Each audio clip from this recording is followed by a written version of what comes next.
The Caribbean Sea glimmers under the pale glow of the moon, its surface shimmering like liquid silver.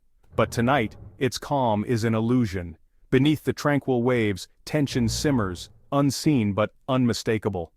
American warships slice through the water, their steel hulls reflecting a new, ominous light, engines humming with purpose.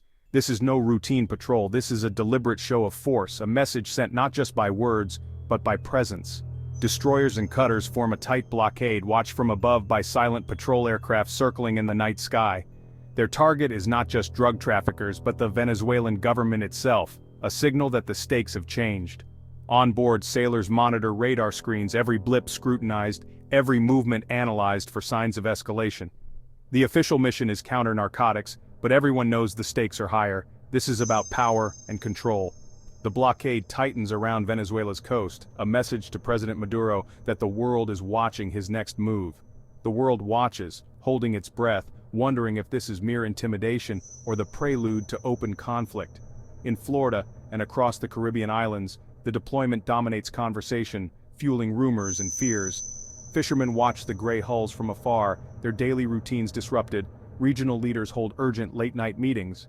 In Caracas, military commanders track the fleet's every move, strategizing, preparing for any possible scenario. The silence between radio calls is heavy with anticipation, every second stretching into eternity. This operation is the result of years of escalating tension, failed diplomacy, and mounting frustration on both sides. U.S. policy has shifted from sanctions and threats to direct military presence, a bold and unmistakable escalation. The Caribbean, once a playground for tourists, is now a potential flashpoint, its beaches overshadowed by warships. The presence of these warships transforms a political standoff into a tangible confrontation. The threat, now visible and real. The question on everyone's mind, is this the start of something bigger, or can peace still be salvaged? The ships continue their silent patrol, a declaration that the old rules no longer apply, and the future remains uncertain. This is not a token force, it's a formidable concentration of U.S. military power, showcasing the might and readiness of the United States on the global stage.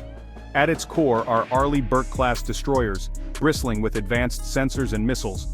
These ships are the backbone of naval operations, capable of engaging multiple threats simultaneously.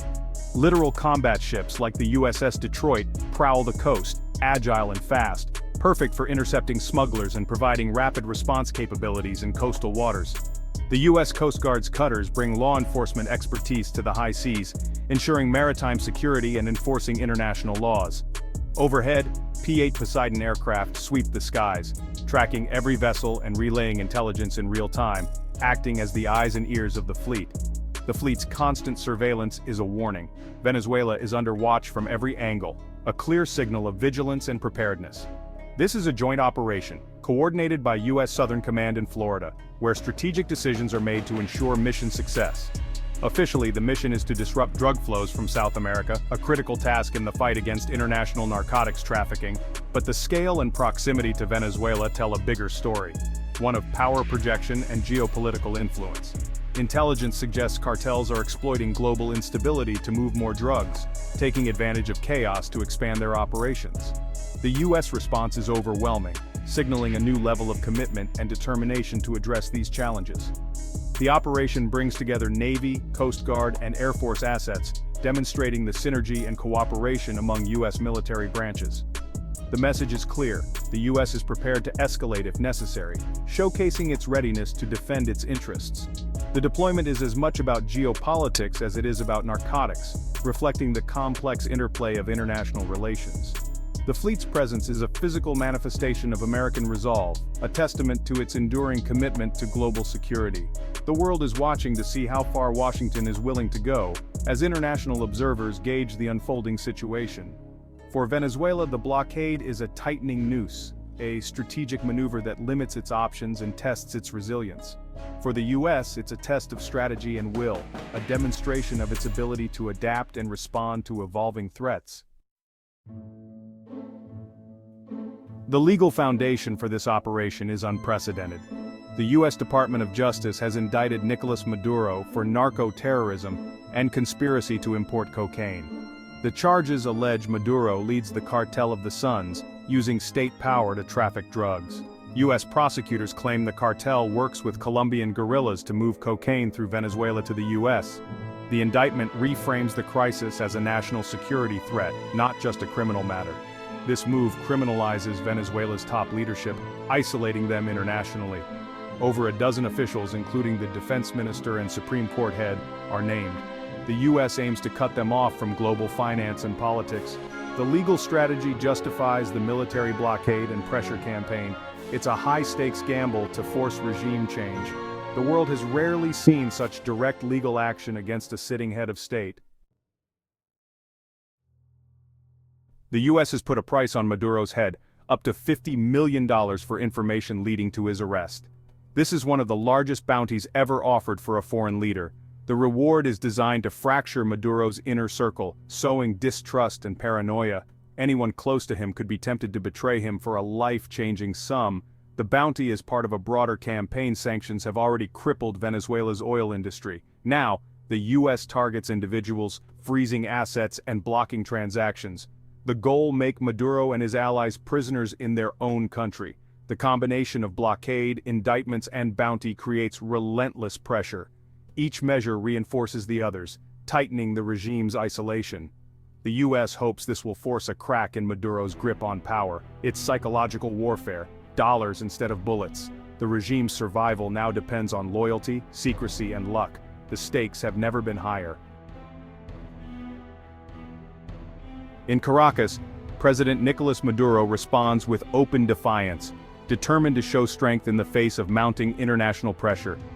He appears on state television, flanked by his top generals, forcefully denouncing U.S. actions as blatant imperialist aggression and a direct attack on Venezuela's sovereignty. The drug charges leveled against him are dismissed as outright fabrications, a calculated ploy by Washington to justify seizing Venezuela's vast oil reserves and undermine its independence. In response, the Venezuelan military is placed on high alert, with commanders publicly vowing unwavering loyalty to Maduro and the nation. State media broadcasts images of military drills and naval patrols, projecting an image of readiness and strength to both domestic and foreign audiences. Diplomatically, Venezuela accuses the U.S. of preparing for an invasion, urgently appealing to the United Nations and rallying support from key allies like Russia and China. On the streets of Caracas, rallies erupt as government supporters wave anti-U.S. banners and chant slogans, expressing their anger and solidarity. State media amplifies the message, portraying Maduro as a heroic defender of national sovereignty, standing firm against foreign intervention. Yet beneath the bravado and official rhetoric, the country is weary. Years of economic crisis, shortages and hardship have taken a heavy toll on ordinary Venezuelans. Some Venezuelans passionately support the government's defiant stance, while others, exhausted by ongoing turmoil, quietly hope for meaningful change and relief. The regime leans heavily on its international alliances, testing the strength and reliability of these partnerships as pressure mounts from abroad. The atmosphere in Caracas is tense, uncertain, and volatile, with anxiety visible on the faces of many citizens. The government's defiance is unmistakably real, but so too is its vulnerability in the face of growing challenges. The world now waits and watches closely, wondering if Caracas can truly withstand the storm that is gathering on the horizon. The U.S. deployment has split Latin America.